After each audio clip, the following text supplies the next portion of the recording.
আপনি সামাজিক যোগাযোগ মাধ্যমের কথা বলছিলেন, সেখানে আমরা দেখি যে কিছু ব্যক্তি, অনেক আলোচিত ব্যক্তি, তারা আপনাকে নিয়ে আপনার কোনো ভিডিও পোস্ট করছে, আপনাকে নিয়ে অনেক বাজে পোস্ট করছে, সেইগুলো আপনি কিভাবে দেখেন? বা আপনি বলছিলেন যে আপনার টিম সেটা ম্যানেজমেন্টের দায়িত্বে আছে, অনেকে কমেন্ট ডিলিট করছে, বাট অন্য কারো আইডি থেকে যেসব পোস্টগুলো হচ্ছে সেগুলো কিভাবে নিচ্ছেন? আমি তো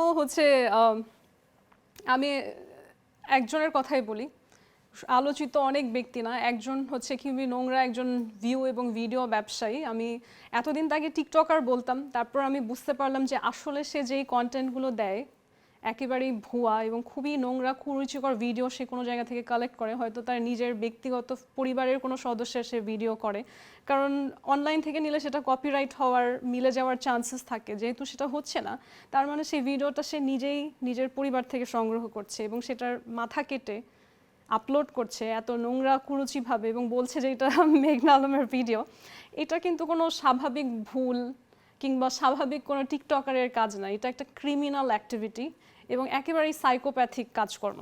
তো এইরকম একজন ব্যক্তি যখন আমি দেখছি যে মাথা কাটা নারীর দেহ প্রদর্শন করে বলছে যে এটা মেঘনা আলমের ভিডিও, তখন আসলে আমি টিকটককে অসম্মান করতে চাই না। সে একেবারেই একটা ভিডিও ব্যবসায়ী, নোংরা ক্রিমিনাল।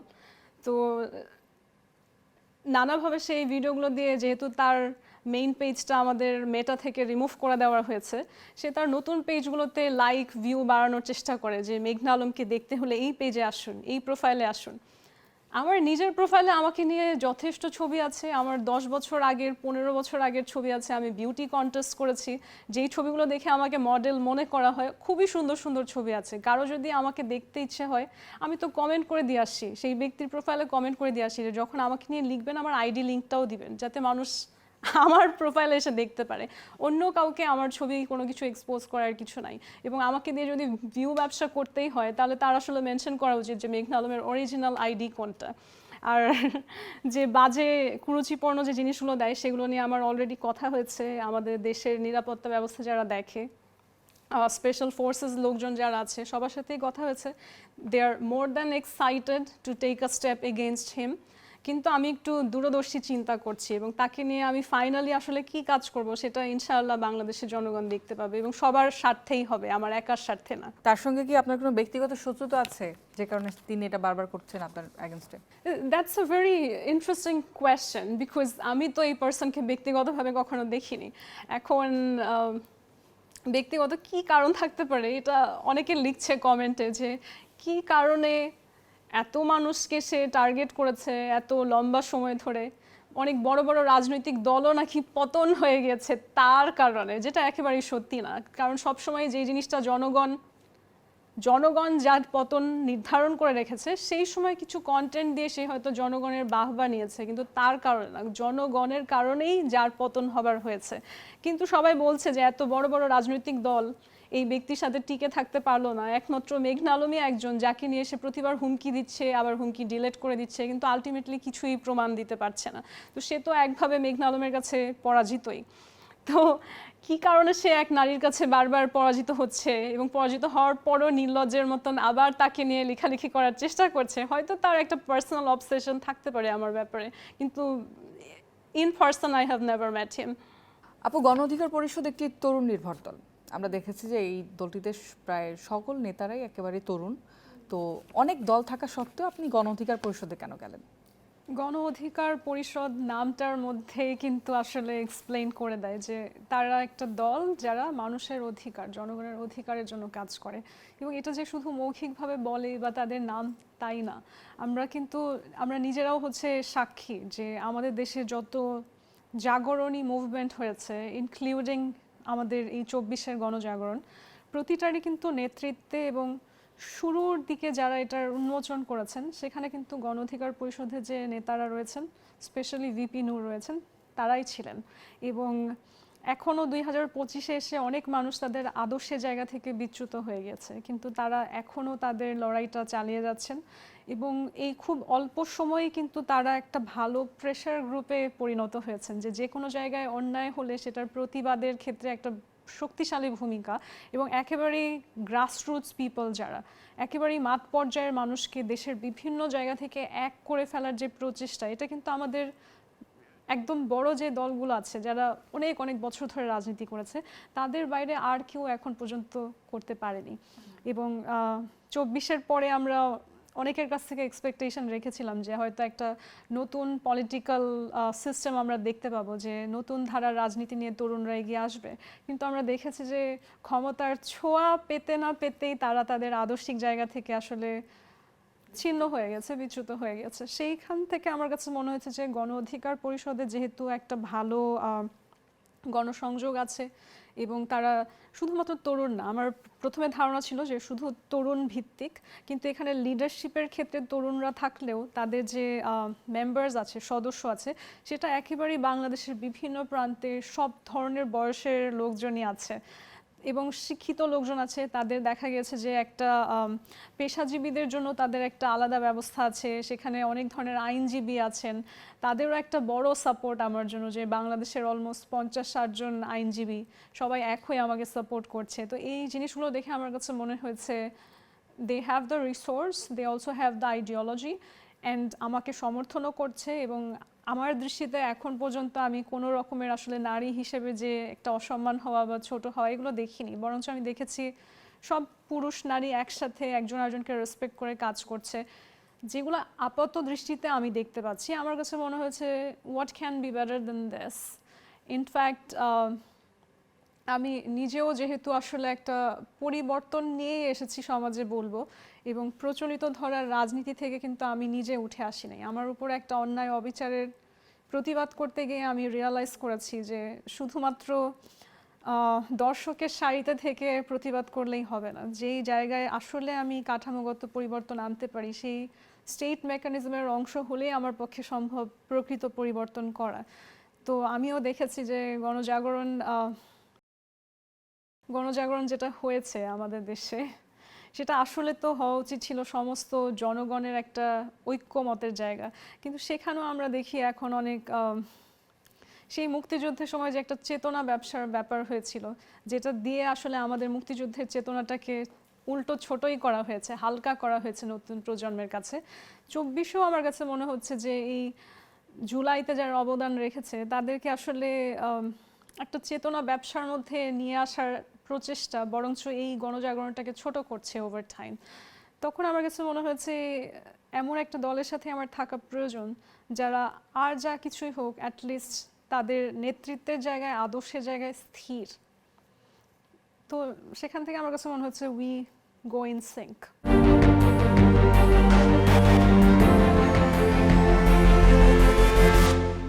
আপনি গণ অধিকার পরিষদের নেতৃত্ব আদর্শের জায়গার কথা বলছিলেন, মানুষ এটাকে সাপোর্ট করে, এই দলটাকে ভালোবাসে, সেই কথাটা বলছিলেন। তবে আমরা দেখলাম যে গত কয়েকদিন আগেই যে এই দলটার প্রধান ভিপি নূর সাহেব, তিনি কিন্তু বিএনপির সঙ্গে জোট করে নির্বাচন করছেন।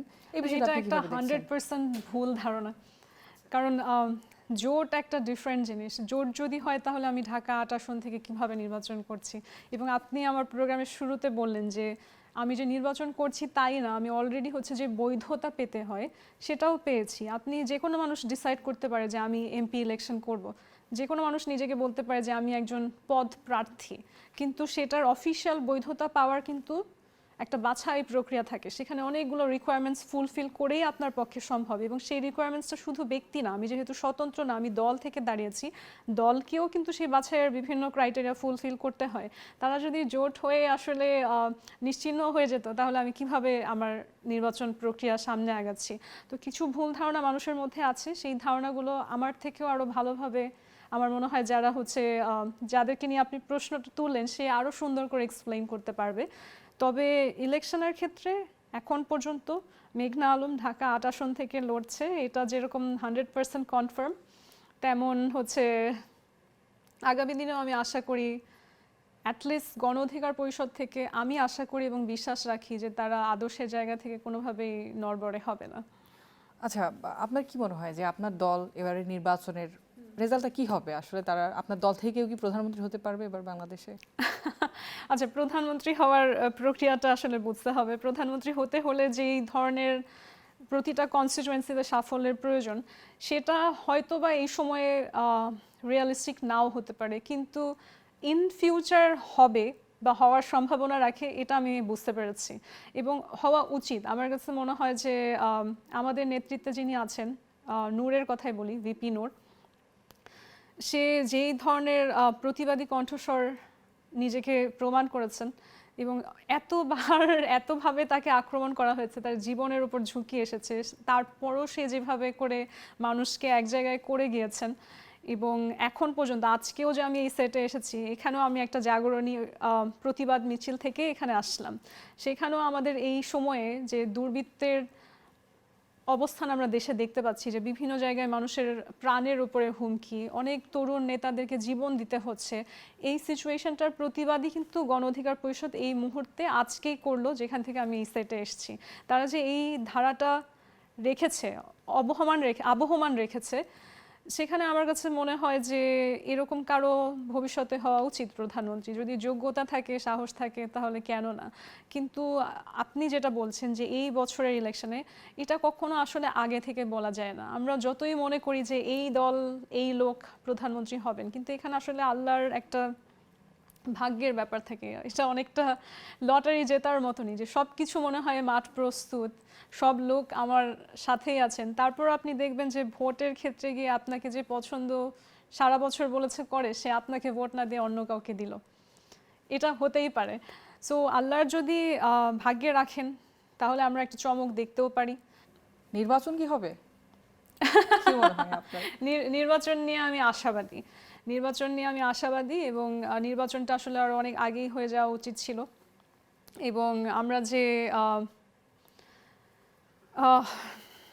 যে অন্তর্বর্তীকালীন ব্যবস্থার উপরে আস্থা রেখেছি, সেখানে সবার আগে তো আসলে আমার নিজেরই আস্থাহীন হয়ে যাওয়ার কথা, যেহেতু এত বিশাল একটা চক্রান্ত আমি নিজে ফেস করলাম, যেখানে আমাকে নিয়ে অনেক রকম ভুয়া মামলা, ভুয়া কথাবার্তা, এগুলো যে আসলে আমাদেরই স্বরাষ্ট্র মন্ত্রণালয়ের বিভিন্ন লোকজন অ্যালাউ করেছেন এবং সেখানে অংশগ্রহণ করেছেন, তারা আবার নিজ নিজ বিবেকের দংশনে পদত্যাগও করেছেন। আমি যে তাদেরকে এখন উন্মুক্ত করব মানুষের সামনে, সেই সুযোগও নেই, তারা নিজেরাই পদত্যাগ করে ফেলেছেন।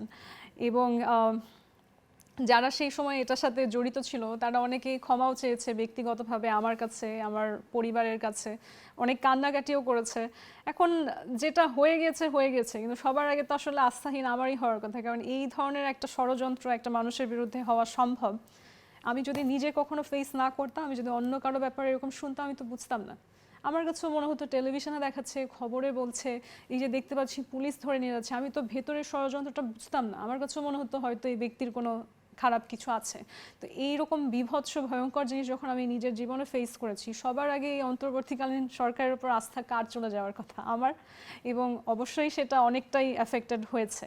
তারপরও আমি মনে করি যে এখন আমার জন্য কিংবা জনগণের জন্য না, অন্তর্বর্তীকালীন যে সমস্ত উপদেষ্টা, সরকার বা যে ব্যবস্থার সাথে জড়িত মানুষ আছে, তাদের নিজেদের ভালোর জন্যই তাদের উচিত ইলেকশনটা সুষ্ঠুভাবে শেষ করে ফেলা। কারণ এখন কোনোভাবেই আমাদের দেশের মানুষ তাদেরকে আর ওই নির্ধারিত সময়ের বেশি সহ্য করতে পারবে না।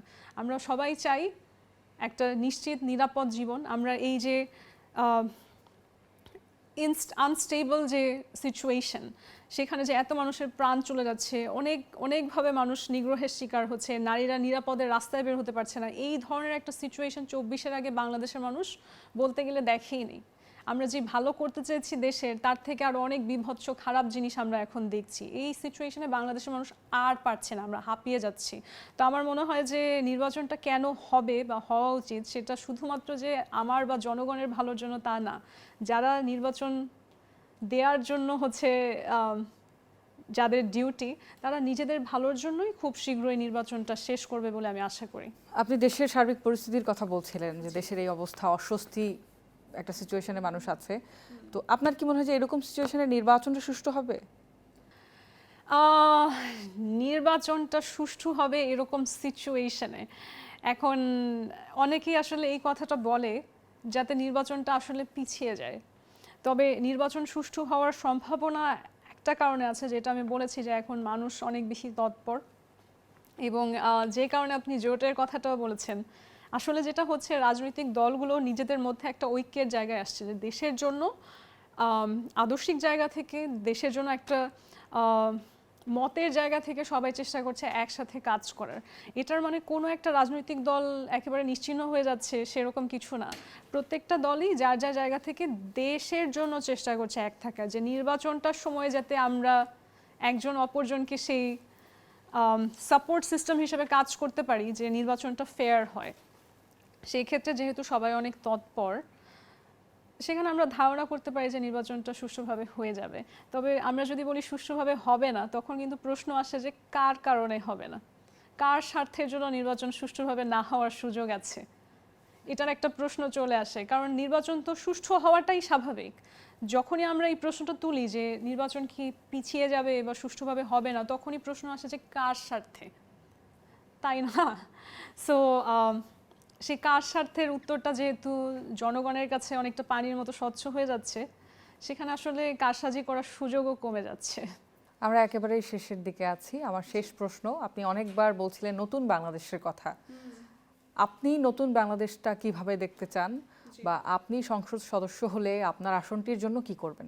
দেখুন, আমরা নতুন বাংলাদেশ যখন বলি, নতুন বাংলাদেশ হচ্ছে এমন একটা দেশ যেখানে জনগণের অধিকার নিশ্চিত হয়। জনগণ যেটা চায় সেটার একটা প্রতিফলন আমরা সরকারে দেখতে পাই। এখন জনগণ, কিছু রাজনীতিবিদ বা বিশ্লেষকরা এমনভাবে বলেন যেন তাদের লিমিটেশন থাকে, যেন তাদের পক্ষে সম্ভব না, জনগণ আকাশের চাঁদ তারা ছিল তো তাকে এনে দেওয়া সম্ভব না। কিন্তু বাস্তব অর্থে জনগণ অলৌকিক কিছু চায় না।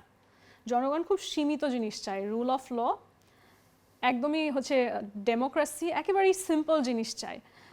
আমি যদি ঢাকা ৮ আসনে সেই সুযোগ পাই, আমার যে অ্যাকচুয়াল সক্ষমতা, যে আমাকে আসলে একটা মেম্বার অফ পার্লামেন্ট হিসেবে কতটুকু কাজ করতে পারার বা দেওয়ার সুযোগ আছে, সেই জায়গায় আমি যতটুকু বিশ্লেষণ করেছি, সেখানে জনগণের অধিকার বা নিরাপত্তা নিশ্চিত করা এমন কোনো অলৌকিক কাজ না, আসলেই না।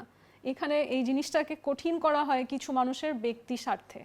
যারা আজ পর্যন্ত এই রাজনীতিতে এসেছে কিংবা সংসদ সদস্য হয়েছে, সেখানে হয়তো অনেক বড় একটা নাম্বার অফ পিপল তাদের ব্যক্তি স্বার্থে বা তাদের পার্সোনাল লিমিটেশনে এই নিরাপত্তা জায়গাটা নিশ্চিত করেনি।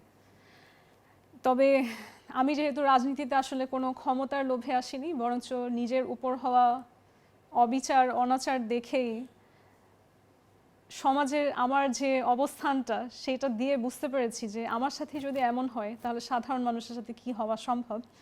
সেখান থেকে যেহেতু আসলেই আমি একটা পরিবর্তন করতে চাই, আমি বিশ্বাস করি যে আশেপাশের মানুষ যদি আমাকে বাধা দেয়ও, আমি সেই বাধাটা অতিক্রম করার সর্বোচ্চ চেষ্টা করব, এটা আমার জনগণ জানবে।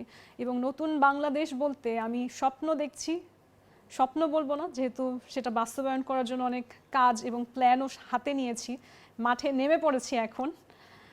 আমি মনে করি যে নতুন বাংলাদেশে সেই রুল অফ ল আমি স্ট্যাবলিশ করতে পারি বা না পারি, আমি যে 100% এফোর্ট দিয়ে যাব সেটা জনগণ জানবে। এবং নতুন বাংলাদেশ সেই দেশ হবে যেখানে মানুষ 100% এফোর্ট দেয় রুল অফ ল স্ট্যাবলিশ করার জন্য। আসলে আপু, অনেক প্রশ্ন ছিল, তবে সময়ের স্বল্পতার কারণে আজকে এখানেই আমাদের সমাপ্ত করতে হচ্ছে। আমাদেরকে সময় দেওয়ার জন্য আপনাকে অসংখ্য ধন্যবাদ। Thank you.